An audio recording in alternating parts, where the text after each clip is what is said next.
आप देख रहे हैं न्यूज 24। मैं हूं मानक गुप्ता। दिल्ली में अरविंद केजरीवाल ने नया दांव खेला है। केजरीवाल ने ट्वीट करके कहा है कि पहले बीजेपी को मिलने के लिए एलजी को बुलाना चाहिए, और यह भी कहा है जिस तरह से दिसंबर में एलजी ने आपके रुख को सार्वजनिक किया था, उसी तरह से अब बीजेपी का क्या रुख है, बीजेपी एलजी को क्या बताती है, उसे एलजी पहले सार्वजनिक करें। अब अरविंद केजरीवाल का नया दाव है। कह रहे हैं कि सबसे पहले बीजेपी से मिलने के बाद एलजी ये बताएं कि बीजेपी ने क्या कहा है, उसे सार्वजनिक करें। उसके बाद आम आदमी पार्टी अपना रिएक्शन, अपनी प्रतिक्रिया देगी। अरविंद केजरीवाल कह रहे हैं दिसंबर में भी विधानसभा चुनाव के नतीजों के बाद एलजी ने बिल्कुल ऐसे ही किया था, आपको बुलाया था और उसके बाद आपका रुख सार्वजनिक कर दिया था। उसी तरह अब बीजेपी से मिलने के बाद बीजेपी का रुख क्या है वो एलजी सार्वजनिक करें। आपको पता ही होगा, जैसा हम लगातार बता रहे हैं, सुबह 10 बजे ही बीजेपी के नेता सतीश उपाध्याय और जगदीश मुखी एलजी से मिलकर उन्हें यह बता चुके हैं कि बीजेपी सरकार बनाने की कोई कोशिश नहीं करेगी।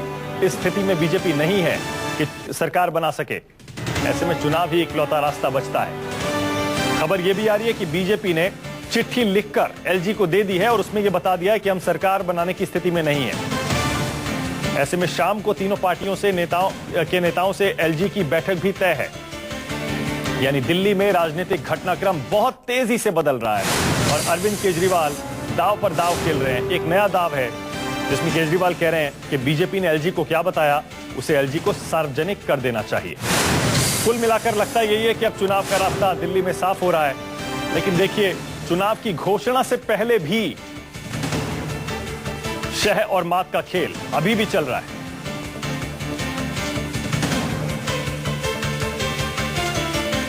फिर से आपको बता दें कि आज शाम एलजी तीनों पार्टियों के नेताओं से मिलने वाले हैं, लेकिन उससे पहले बीजेपी सतीश उपाध्याय जो कि दिल्ली बीजेपी के अध्यक्ष हैं और जगदीश मुखी जो कि बीजेपी के वरिष्ठ सांसद हैं, दोनों एलजी से मिलकर एलजी को यह बता चुके हैं कि आखिरकार अब बीजेपी सरकार बनाने की कोशिश दिल्ली में नहीं करेगी। यानी आज सुबह से ही दिल्ली में राजनीतिक घटनाक्रम तेजी से बदला है। न्यूज रूम से कुमार कुंदन जुड़ गए हमारे साथ। कुंदन, केजरीवाल अब ये क्यों कह रहे हैं कि जैसे दिसंबर में एलजी ने किया था, अब एक बार फिर से उन्हें वैसा ही करना चाहिए, और बीजेपी क्या कह रही है, पहले इसको सार्वजनिक करना चाहिए एलजी को? देखिए, जाहिर है कि जैसा आपने एक शब्द का प्रयोग किया, शह और मात का खेल चल रहा है। क्योंकि जनता के बीच अरविंद केजरीवाल को जाना है और वो चाहते हैं कि जनता को वो ये बताएं कि क्या भारतीय जनता पार्टी ने कहा। अगर भारतीय जनता पार्टी यही वही का प्रयोग किया, शह और मात का खेल चल रहा है, क्योंकि जनता के बीच अरविंद केजरीवाल को जाना है और वो चाहते हैं कि जनता को वो ये बताएं कि क्या भारतीय जनता पार्टी ने कहा। अगर भारतीय जनता पार्टी यही वही बात कह रही है जो दिसंबर में कही थी, उस बात को दोबारा अगर दोहरा रही है, तो इसका मतलब अरविंद केजरीवाल ये कहेंगे जनता के बीच जाकर कि जब यही कहना था तो इतना देर क्यों लगाया गया, दिल्ली की जनता को क्यों गुमनामी के अंधेरे में रखा गया। तो सिर्फ और सिर्फ वो एक राजनीतिक माइलेज लेने के लिए वो इस तरह की कोशिश कर रहे हैं और वो ये जानने की कोशिश कर रहे हैं कि आखिरकार बीजेपी की कौन सी स्ट्रैटेजी है जिसके तहत वो लेफ्टिनेंट गवर्नर के सामने अपनी बात रख रहे हैं। पहली बात। दूसरी बात, जहां तक मिलने मिलाने की बात है, 3 बजे का वक्त मुकर्रर हो गया है कांग्रेस के लिए कि वो 3 बजे आएगी और अपना पक्ष लेफ्टिनेंट गवर्नर के सामने रखेगी।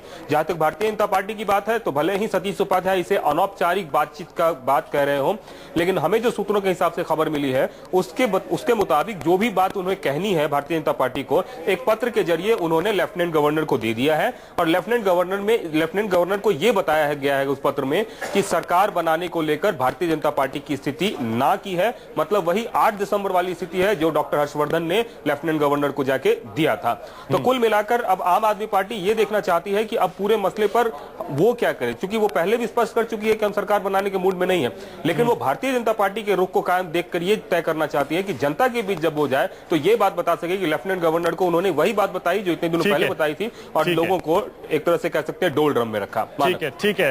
एलजी हाउस अब आपको ले चलते हैं, वहां से पल्लवी झा भी हमारे साथ जुड़ गए, हमारे संवाददाता। पल्लवी, खबर यह है कि 4 बजे एलजी एक बयान जारी कर सकते हैं। इसका मतलब सारी पार्टियों से बातचीत का जो पूरा ये सिलसिला है, प्रोसेस है, इसे 4 बजे से पहले पूरा कर लेंगे एलजी?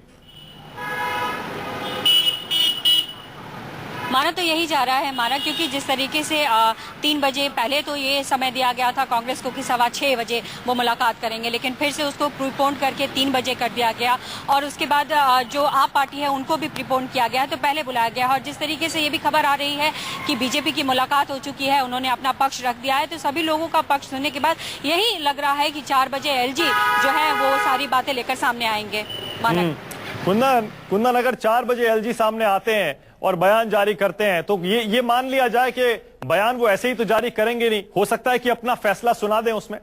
बिल्कुल, और अपना फैसला सुना दे और उस फैसले की एक कॉपी राष्ट्रपति को भी भेज दे, ताकि दिल्ली में जो बाय इलेक्शन का खतरा है वो पूरी तरीके से टल जाए। 5 तारीख तक नॉमिनेशन की अंतिम तारीख है, आज 3 तारीख है, सिर्फ 2 दिन बचे हुए हैं, उसमें भी 1 दिन छुट्टी का ही है। तो जिस तरीके से लेफ्टिनेंट गवर्नर इतनी जल्दी में अलग अलग पार्टियों के लोगों से के साथ मिल रहे हैं और अपने फैसले पर अगर बयान देते हैं, तो इसका मतलब तय है कि उसकी कॉपी राष्ट्रपति महोदय को ही भेजे और संभव है आने वाले समय में महज कुछ घंटों में ही दिल्ली का जो विधानसभा का स्टेटस है उसे भंग कर दिया जाए और दिल्ली में फ्रेश इलेक्शन के लिए सिफारिश कर दी जाए। और ये सब जितनी कवायद चल रही है वो सिर्फ और सिर्फ इसलिए चल रही है क्योंकि भारतीय जनता पार्टी ने स्पष्ट कर दिया है दिल्ली में वो सरकार नहीं बनाएगी। मानक पल्लवी, अगर बीजेपी के नेता सतीश उपाध्याय, जगदीश मुखी एलजी से मिल चुके हैं, अब 3 से 4 बजे यानी हम माने कि आम आदमी पार्टी और कांग्रेस के नेता वहां पहुंचने वाले हैं, तो अब मान लिया जाए 3 से 4 के बीच सारा एक्शन होगा।